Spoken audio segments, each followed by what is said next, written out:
Good morning everybody, KT here with Wise Images Photography, and welcome to my channel Wise Images.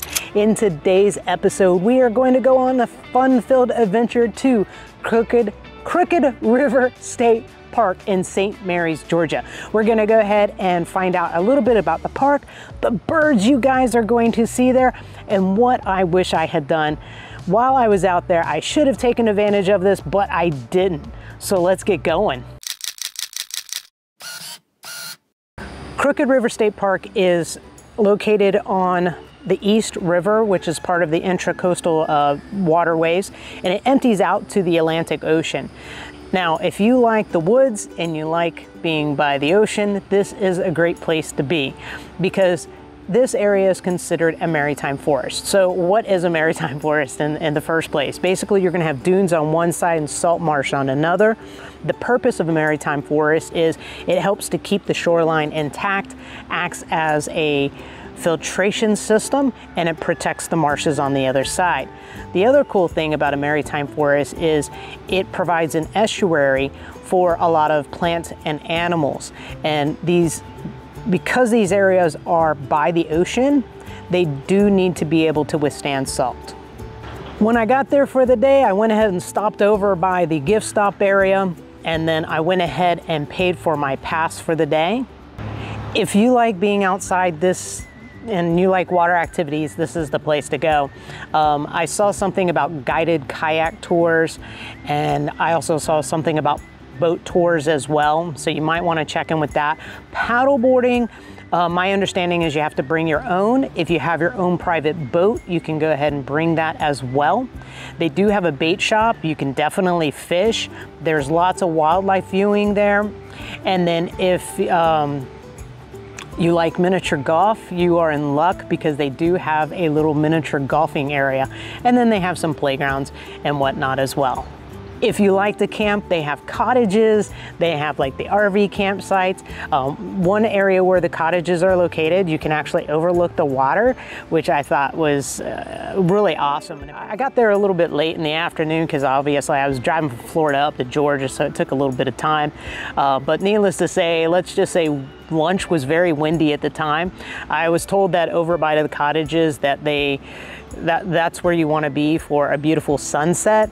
However, it was so cloudy that day that I was not able to see the sunset at all because of, it was just like a thick blanket of white clouds. So that idea was kind of tossed out. But if you're looking for the best place for the sunset when it's not a cloudy day, go ahead and head over to where the cottages are, and you'll be right by the river trail.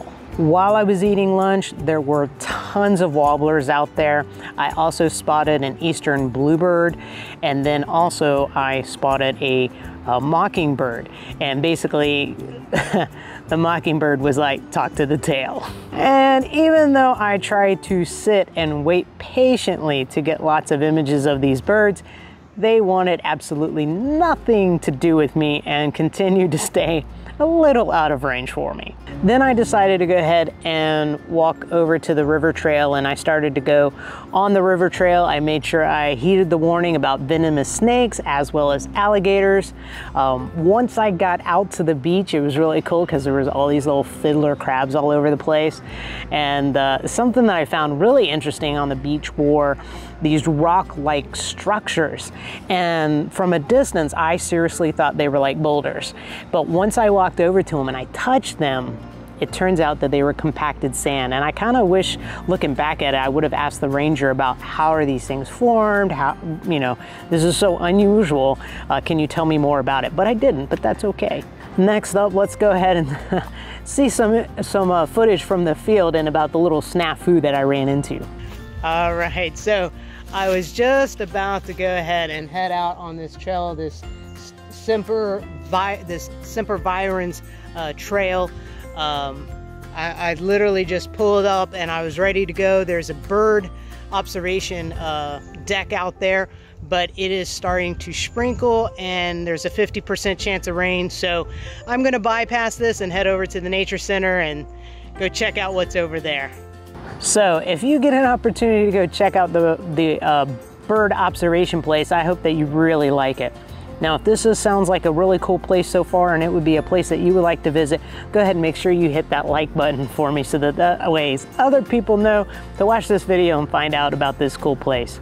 It probably started raining about 2 to 3 hours after I got there, so it really was honestly a real short trip. I did get a chance to stop by the bird blind that was right by the campground entrance, and over there I was able to see some cardinals and some squirrels, and then I went over to the nature center, and they were like, hey, guess what? Did you see the wood storks over by the bird blind? And I was like, no.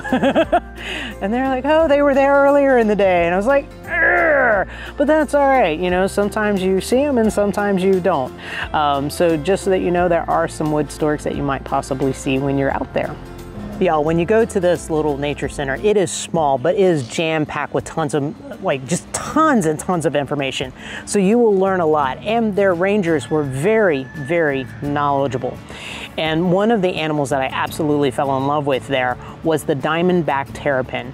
Now, this is a turtle that is considered a keystone species. So it is important for this species to be thriving because it helps to offset and kind of protect some of the other animals, so to speak. Kind of like our tortoise, right? So with this diamondback turtle, what it does is it eats the marsh snail. And it's important that it eats the marsh snail because the marsh snail will actually harm the marsh grass.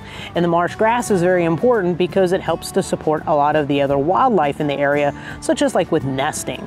And also it helps to prevent soil erosion. So that's why it's very important to have this keystone species so that it can keep the marsh snail population in check. So needless to say, a very beautiful turtle, and I would love to be able to see one in the wild. This little guy was very interested in saying hi to everybody. So let's go ahead and give a thumbs up to all the turtles in the world. Dude. Who remembers that reference? Okay, now we're gonna keep on going with that one. While I was at the nature center, they had some bird feeders out, and I got to see some warblers, a titmouse, Carolina chickadee, and a few other different birds while I was out there, which I thought was pretty cool. Needless to say, they did have a list of all the different birds that people were able to see, so let's go ahead and check it out.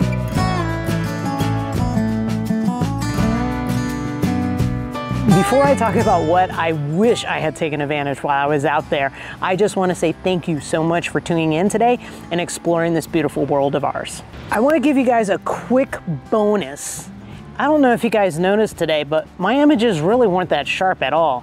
And the reason being was because the clouds were super thick. And if you guys remember from my sharper images video that I had talked about in the past, is you need good directional light.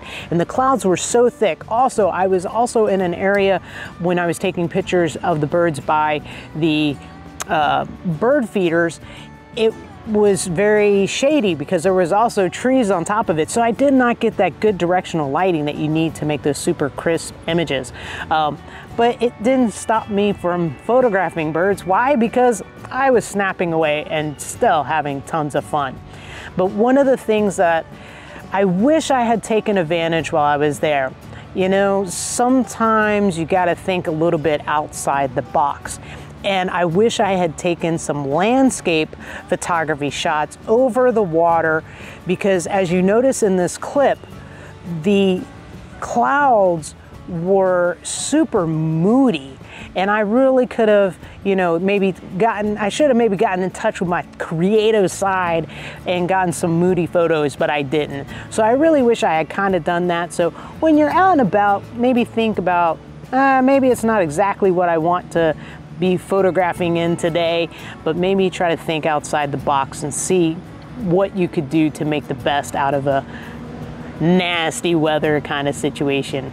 If you like learning about nature, photography, and going on some fun-filled adventures, please consider subscribing to my channel. Hit that notification bell so that you don't miss any future episodes. Which bird did you like seeing today? I want to hear from you. Drop it in the comment section below. I want to say you are awesome. Have a wonderful rest of your week, and I'll see you later, alligator.